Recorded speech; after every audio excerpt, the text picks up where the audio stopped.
cuma hijrah jihad kan begitu. Dan sampai pesan-pesan dakwah kita. Itu seluruh penduduk negeri kafir itu adalah penduduknya kafir.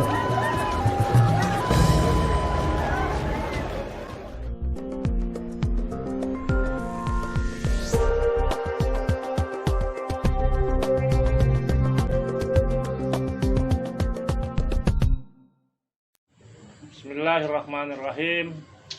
Assalamualaikum warahmatullahi wabarakatuh.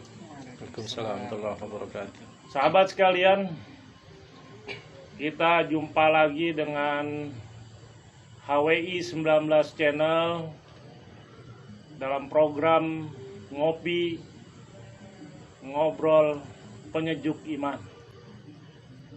Pada kali ini, alhamdulillah, program HWI Channel ini akan berbincang pertama dengan Sekretaris Umum Yayasan Hubul Waton Indonesia 19,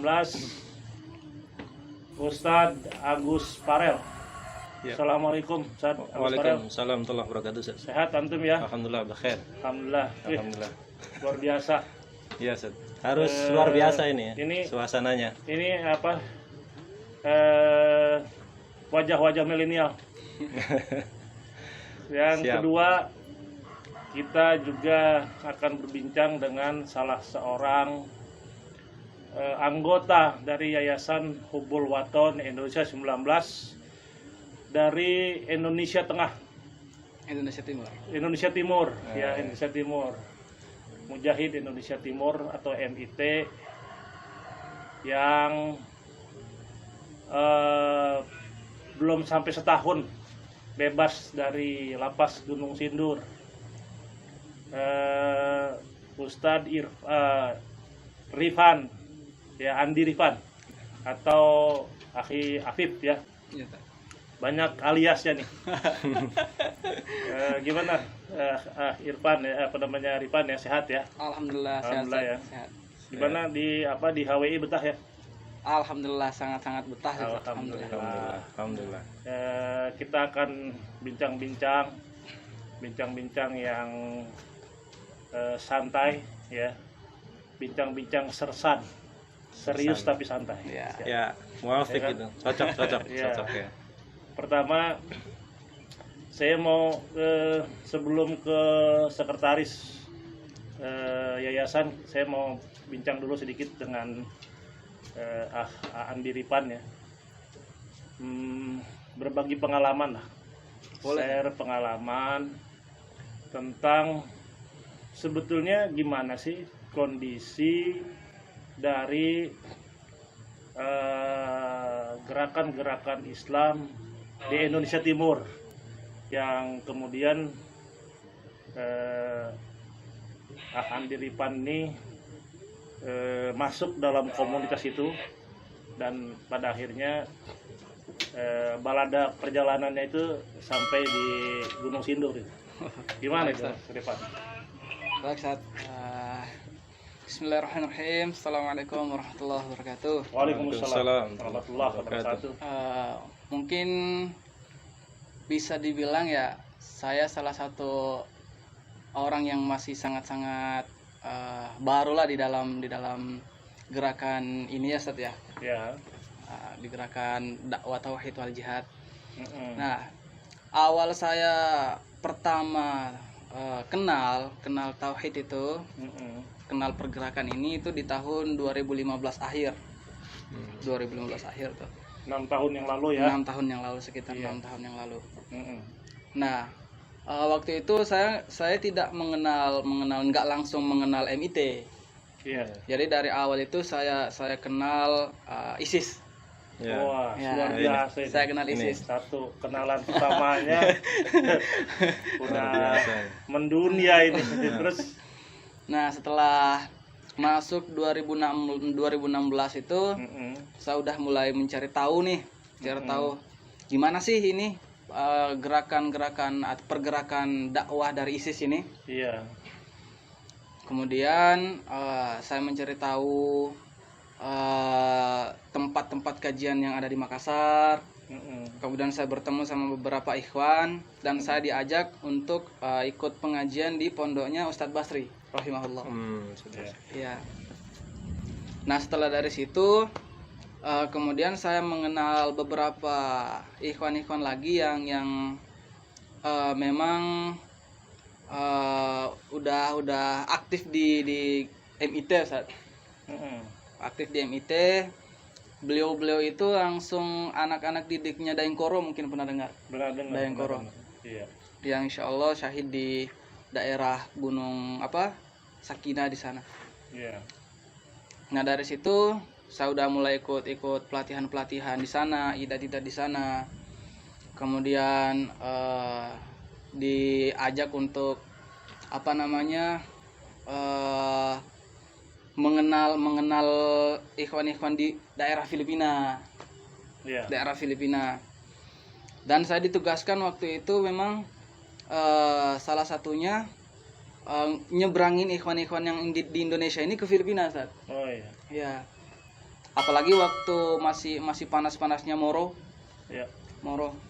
Marawi. Nah, Marawi. Nah, itu rata-rata banyak teman-teman yang dari Indonesia yang nyebrang ke sana. Bahkan masih ada juga tuh salah satu CS saya tuh yang masih sangat-sangat muda,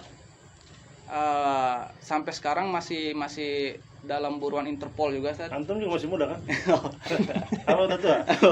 Ya, masih di bawah saya lah. Umurnya masih di bawah saya. Artinya antum masih muda juga ya? Muda udah cukup lumayan nakalnya ya. Terus. Nah, kemudian dari situ saya diarahkan untuk nyebrangin teman-teman di Indonesia untuk hijrah ke Filipina. Salah satunya itu yang masuk di berkas saya dulu. Ya. Kemudian saya kenal juga sama beberapa ikhwan yang ada di Toli-Toli. Di Toli-Toli itu masuknya teman-teman dari JAD Toli-Toli. Kemudian di situ juga merencanakan penyerangan Makobrimob dan markas TNI di Toli-Toli itu, ya. Sulawesi Tengah. Biasa. Ya. Kemudian ada teman-teman yang ada di Poso juga dari MIT. Untuk saya juga termasuk salah satu yang menghubungkan teman-teman atau ikhwan-ikhwan di Poso sama Toli-Toli. Ya. Terus itu luar biasa juga ya perjalanannya ya. Artinya luar biasa bahayanya. Berbahaya antara hidup dan mati saja buat negara juga ini. Ini harus dipelihara ini orang-orang kayak gini. Kalau orang Jawa bilang eman-eman ini. Tapi gimana tuh, apa yang paling menarik? Ya kan, dari katakanlah antum ini masih kelompok milenial lah, masih muda tapi cukup bisa menarik satu gerakan yang artinya kan tidak menjanjikan dunia itu, gitu. Apa sih yang paling menarik gitu? Biar jadi pembelajaran buat generasi muda Islam lainnya, ya kan, tahu gitu kan, oh ini menarik tapi sebetulnya menarik belum tentu baik, belum tentu juga benar gitu. Yang paling menarik itu apa? Nah, kalau pandangan saya pribadi memang background saya kan backgroundnya nggak ada pemahaman agama lah dulu. Basic agamanya kurang. Ya. Nah, dan saya juga dulu sering hidup di ranah kekerasan lah sebetulnya. Ya. Ya, hidup di jalanan ya, Makassar lah ya. Ya. Nah, dan saya merasa setelah sampai di titik puncak gitu, saya merasa kalau saya begini terus, saya nggak akan ada baiknya. Ya. Akhirnya saya muncullah rasa ingin berubah kan. Saya mencari tahu bagaimana sampai saya ini berubah menjadi orang yang baik, Ustaz. Yeah. Akhirnya saya berpikir lagi, berarti dengan cara mendalami agama. Yeah. Karena setahu saya orang-orang yang memahami agama insya Allah orang-orang yang baik. Iya, pasti itu pasti. Iya, orang-orang yang memahami agama. Takarub ilallah. Tapi qadarullah, ketika saya benar-benar mau hijrah dan tujuan saya kan ingin menghapus dosa-dosa, Ustaz. Ya. Tujuan utama itu. Jalan pintas ya. Itu. Iya. Menghapus dosa-dosa. Akhirnya qadarullah saya dididik sama orang-orang dari ISIS gitu. Dididik dari orang-orang ISIS. Nah, hal yang paling membuat saya tertarik itu ketika saya diberikan materi tentang kemuliaan orang-orang yang mati syahid. Itu doktrinnya lah ya. Itu doktrinnya. Dan itu yang bikin tertarik ya. Nah, itu yang sangat itu yang saya stop dulu nih. Ini menarik nih. Saya pikir bagaimana kelanjutannya karena kita durasinya terbatas. Kita akan bikin seri berikutnya nih. Dari ceritanya seorang yang masih muda ya, Andi Rifan dari Indonesia Timur, kemudian keterlibatannya tidak punya proses kecuali langsung kepada dunia-dunia kekerasan, dari kekerasan yang tidak bersifat agama atau tidak dibalut dengan nilai agama sampai dengan kekerasan yang dibalut oleh nilai-nilai agama. Kan sampai kemudian sekarang kembali kepada titik seperti ini. Kita stop dulu nih karena sangat menarik ini. Nanti kita akan sajikan berikutnya. Saya mau ke ini dulu, saya mau ke Pak Sekretaris dulu nih. Ustaz Agus Harel ya. HW itu punya program Bengkel Rohani. Kemarin juga dalam seri kemarin kita sudah tayangkan ya. Cuma antum tahu nih dengan ceritanya Andi Rifan ngadepin orang-orang yang wataknya nih kayak gini nih. Terus apa nih solusi dan tawaran dari HWI untuk melembutkan hati, kemudian juga membuat semua yang menjadi giroh orang dalam beragama tapi tetap tersalur pada jalan yang benar, jalan yang artinya menurut Islam dan menurut pandangan umum itu memang seharusnya begitu. Kira-kira apa nih? Bismillahirrahmanirrahim. Alhamdulillah saya diberi kesempatan ini untuk sedikit bercerita bagaimana Yayasan Hubul Waton ini ada di tengah-tengah mereka, masyarakat, sehingga HWI 19 ini bisa nantinya lebih maksimal untuk merealisasikan bengkel rohani yang sudah Ustadz sampaikan tadi. Jadi alhamdulillah ada beberapa ikhwan-ikhwan yang sudah bergabung dengan HWI 19 yang artinya mereka ke sini ingin mencari komunitas baru dan komunitas tersebut bisa merealisasikan atau mengekspresikan daripada apa yang sudah menjadi giroh yang ada di dalam hati antum ya, paling tidak ya. Bukan karena janji-janji manis. Bukan karena itu ya kan, bukan karena janji-janji yang mungkin terlalu tinggi sehingga dia dibuat terlena di situ ya udah inilah taunya enak saja. Tapi insya Allah di sini kita berusaha semaksimal mungkin dengan kekuatan, tenaga, potensi yang ada ini untuk bisa memberikan kenyamanan ya kepada teman-teman yang baru keluar dari binaan negara ya kan.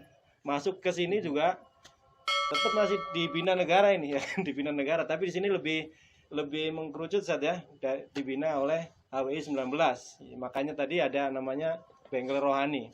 Bengkel Rohani di sini kita ada 5 aspek yang akan kita realisasikan. Yang pertama itu ada aspek sosial.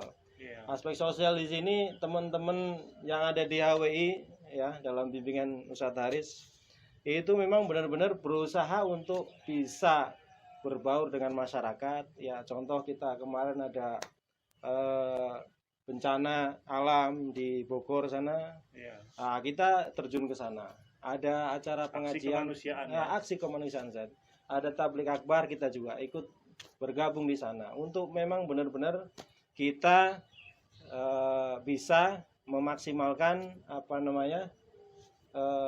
sosial kita.